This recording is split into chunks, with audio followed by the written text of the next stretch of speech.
अस्सलाम वालेकुम दोस्तों, कैसे हैं आप? मैं हूं अदनान हुसैन। आप देख रहे हैं मेरा यूट्यूब और फेसबुक चैनल। पाकिस्तान के army chief field marshal Asim Munir America गए। वहां पर उनकी अमेरिकी सदर डोनाल्ड ट्रंप के साथ मुलाकात हुई। अब पाकिस्तान की जो एयर चीफ है वो अमेरिका पहुंच गए हैं और अमेरिका की जो एयरफोर्स है उसके सरबराहान और जो डिफेंस ऑफिशियल्स हैं वो पाकिस्तान के एयर चीफ के साथ मुलाकातें कर रहे हैं।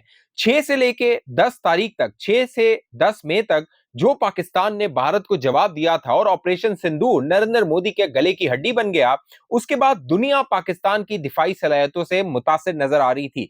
जिस तरह पाकिस्तान ने भारत के जहाज गिराए थे, उसके बाद कई दुनिया से पाकिस्तान की एयरफोर्स को यह ऑफर्स आ रही थी कि आप हमारे साथ ज्वाइंट एक्सरसाइजेस करें, ज्वाइंट ट्रेनिंग करें, हमारे जो पायलट्स हैं उनको भी ट्रेन किया जाए। अब पाकिस्तान के एयर चीफ का अमेरिका में होना और उसी वक्त भारत के जयशंकर फॉरेन मिनिस्टर का अमेरिका में होना, एक जानिब पाकिस्तान के एयर चीफ डिफेंस ऑफिशियल से मुलाकात कर रहे थे, दूसरी जानिब भारत के जयशंकर जो मार्को रूबियो हैं उनसे मुलाकात कर रहे थे। कॉट समिट वहां पर होनी थी। जापान, ऑस्ट्रेलिया, इंडिया और अमेरिका इस कॉट समिट का हिस्सा थे। वहां पर उनकी ये मुलाकात हो रही थी। जयशंकर पाकिस्तान पे इल्जामात लगा रहे थे, दूसरी जानिब जो अमेरिका है वो पाकिस्तान के साथ जो ताउन है, दिफाई ताउन है, डिफेंस कॉपरेशन है, उसमें इजाफा करने का आदा कर रहा था। गुज़िश्ता 10 सालों में किसी भी एयर चीफ का ये पहला दौरा है अमेरिका का कि वो वहां पे गया हो और उसका इस तरह का इस्तकबाल किया गया हो, इस तरह उसको वेलकम किया गया हो कि वहां की जो डिफेंस ऑफिशियल्स हैं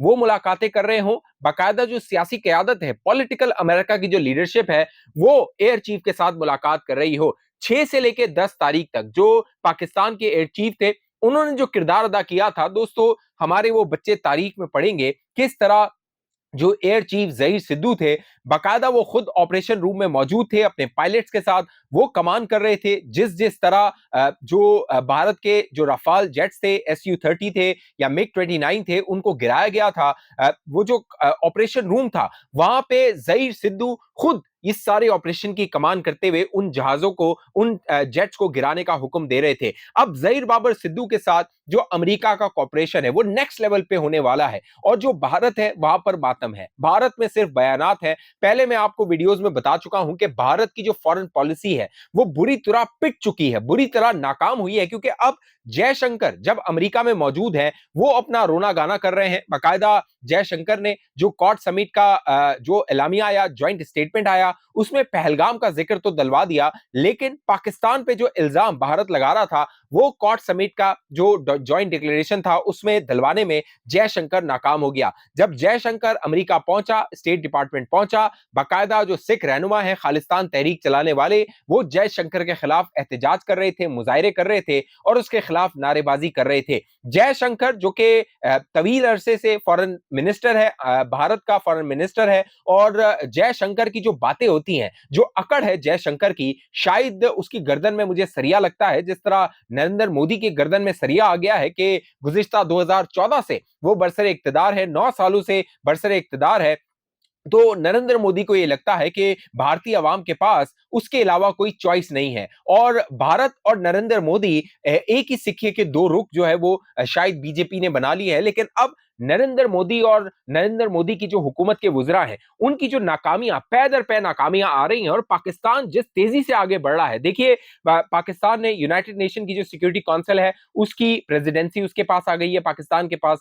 फिर यूनाइटेड नेशन सिक्योरिटी काउंसिल की जो काउंटर टेररिज्म कमेटी है उसकी जो वाइस प्रेसिडेंटशिप है, वाइस चेयरमैनशिप है, वो पाकिस्तान के पास आ गई है। वो भारत जो पाकिस्तान पे दहशतगर्दी के इल्जामात लगाता है, यूनाइटेड नेशन, अक़वाम मुत्तहिदा पाकिस्तान को काउंटर टेररिज्म कमेटी का जो को चेयरमैनशिप है या नाइब प्रेसिडेंसी है वो दे रहा है, वाइस प्रेसिडेंसी दे रहा है। तो इससे आप अंदाजा लगाइए कि भारत की जो फॉरेन पॉलिसी है वो कितनी बुरी तरह पिट रही है और पाकिस्तान की जो फॉरेन पॉलिसी है, पाकिस्तान का जो इंटरनेशनल इमेज है वो कितनी तेजी से बेहतरी की जानिब जा रहा है।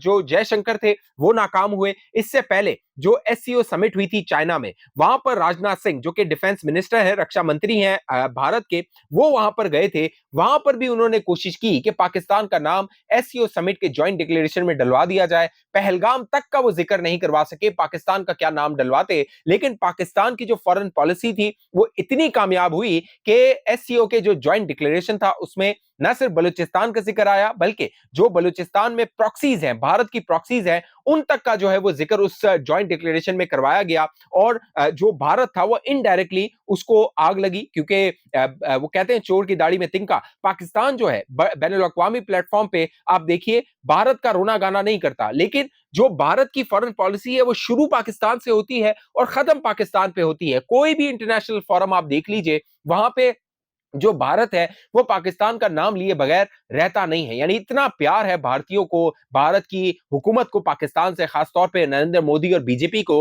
कि वो पाकिस्तान का नाम लिए बगैर सुख का सांस नहीं ले सकते, पानी का गिलास नहीं पी सकते, खाना जो है वो शुरू नहीं कर सकते जब तक वो पाकिस्तान का नाम ना लें। अब हुआ क्या है? अब हुआ ये है कि जो पाकिस्तान के एयर चीफ हैं वो अमेरिका में मौजूद हैं, बाकायदा दोनों के दरमियान अहम जो मेमोरेंडम्स हैं उन पे साइन हो रहा है, उन पे जो है वो दस्तखत हो रहे हैं। दोनों जो कॉपरेशन है उसको आगे बढ़ाने के हवाले से प्लानिंग कर रहे हैं। यानी अमेरिका जो कि समझा जाता था भारत के बड़ा करीब है, पाकिस्तान को समझा जाता था चीन के बड़ा करीब है, लेकिन पाकिस्तान ने जो कारकर्दगी दिखाई है उसके बाद अमेरिका को पाकिस्तान के करीब आना पड़ गया है। यानी अमेरिका की मजबूरी बन गई है कि वो पाकिस्तान को अपने साथ रखे। ऐसा ना हो कि पाकिस्तान जो है वो कुल्ली तौर पे चाइना के कैंप में जाए, जो कि चाइना के कैंप में है, लेकिन कुल्ली तौर पे वो उसको जाने नहीं देना चाहता। जयशंकर जो अमेरिका में मौजूद थे, उन्होंने एक इंटरव्यू दिया, उन्होंने न्यूज वीक को एक इंटरव्यू दिया, और इस इंटरव्यू में दोस्तों पाकिस्तान ने जो कहा था ना, और जो जेडी वैंस है,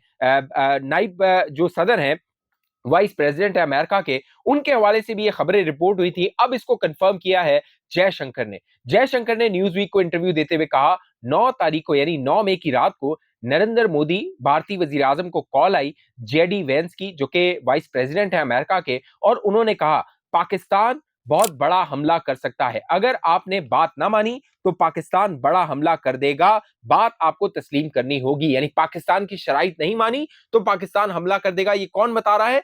अमेरिका का नाइब जो सदर है, प्रेसिडेंट है, वाइस प्रेसिडेंट जेडी वेंस है, वो नरेंद्र मोदी को बता रहा है। जयशंकर कहता है कि उस वक्त मैं उसी कमरे में मौजूद था, नरेंद्र मोदी ने कहा ठीक है फिर हम जवाब देंगे, और उसके बाद जयशंकर बताता है कि पाकिस्तान ने वो हमला कर दिया। जो भारत के ये बीजेपी के कर्ता धर्ता थे, नरेंद्र मोदी कह लीजिए, अमित शाह कह लीजिए, जयशंकर कह लीजिए, राजनाथ सिंह कह लीजिए, ये अपनी इज्जत बचाने के लिए, क्योंकि ये बेरहना हो गए, ये नंगे हो गए थे भारतीय अवाम के सामने, पता लग गया था ये कितने बड़े बुज़दिल हैं, कितने बड़े डरपोक हैं, कि ये पाकिस्तान की एक धमकी आती है उस पर जो है वो लेट जाते हैं और सीज फायर करते हैं। तो बाद में इन्होंने न्यूक्लियर ब्लैकमेलिंग का नाम देना शुरू कर दिया। नरेंद्र मोदी ने कौम से खिताब किया, 12 मई को अपनी जनता से खिताब किया, पहला एड्रेस किया, उसमें उसने कहा कि हम न्यूक्लियर ब्लैकमेलिंग में नहीं आएंगे। फिर ये जो राजनाथ सिंह था, ये गया कश्मीर, जम्मू कश्मीर में, मकबूजा कश्मीर में, वहां पे जाके इसने खिताब किया, एड्रेस किया,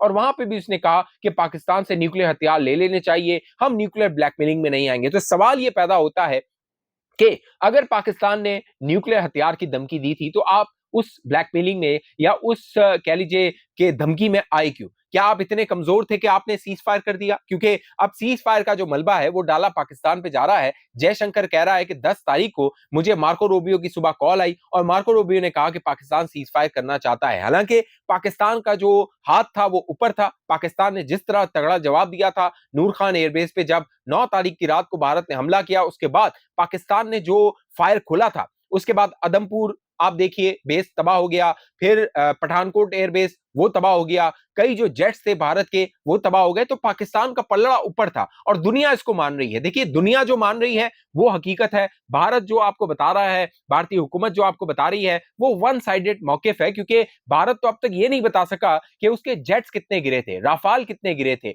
जो कह लीजिए इंडोनेशिया में डिफेंस अथाची है वो एक बात कहता है, फिर जो आपका अनिल चौहान है एयर चीफ, ज्वाइंट चीफ है, वो एक बात कहता है, आपका जो एयर चीफ है एपी सिंह वो अलग बात कहता है। तो भारत की फौज के अंदर एकता नहीं है, एक मौकिफ नहीं है कि आखिर हमारा नुकसान हुआ है तो कितना नुकसान हुआ है, और अगर नुकसान हुआ है तो उसको मान लिया जाए। जैसे यूक्रेन ने हमला किया रशिया पे, रशिया के जो जेट्स थे वो तबाह हुए, बाकायदा उसकी वीडियोस जारी की गई। रशिया ने माना कि हाँ हमारे जेट जो है वो यूक्रेन ने तबाह किए हैं। उसके बाद इसराइल में नुकसान हुआ, जो ईरान था उसने उसको डिक्लेयर किया, अपना जो नुकसान हुआ उसको डिक्लेयर किया। इसराइल से जो है वो खबरें आई कि वहां पे क्या नुकसान हुआ है। तो इंडिया जो है, भारत जो है, बेसिकली उसके लिए सुबकी जो थी वो ये थी कि ऑपरेशन सिंदूर शुरू नरेंद्र मोदी ने किया था और खत्म पाकिस्तान ने किया, जैसे पाकिस्तान ने बताया था। तो अब बैनुल अक़वामी सतह पे पाकिस्तान की पजीराई हो रही है, पाकिस्तान को एक्नॉलेज किया जा रहा है, पाकिस्तान की जो माइट है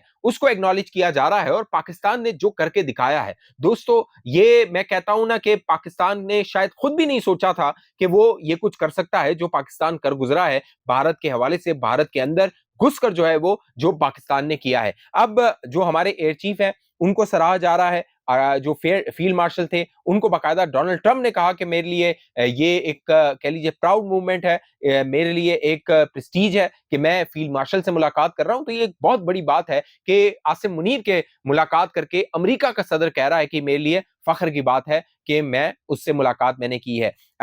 अब देखना है जो भारत की फॉरेन पॉलिसी है जो कि बुरी तरह नाकाम हो चुकी है, वो मजीद कितनी नाकामियों का सामना करती है। और नरेंद्र मोदी जब तक भारत का वजीर आजम रहेगा, भारत को जिल्लत, रुसवाई और इसी तरह का जो कह लीजिए कि तन्हाई है उसका सामना करना पड़ता रहेगा। इस हवाले से आप दोस्तों की जो भी राय नीचे कमेंट कीजिए। दोस्तों अब तक ये चैनल आपने सब्सक्राइब नहीं किया, जरूर सब्सक्राइब कीजिए, साथ घंटी का निशान उसको दबाइए, वीडियो को लाइक कीजिए, शेयर कीजिए, फेसबुक पे देखने वाले दोस्त पेज को लाइक फॉलो करके इस वीडियो को लाजमी शेयर कीजिए।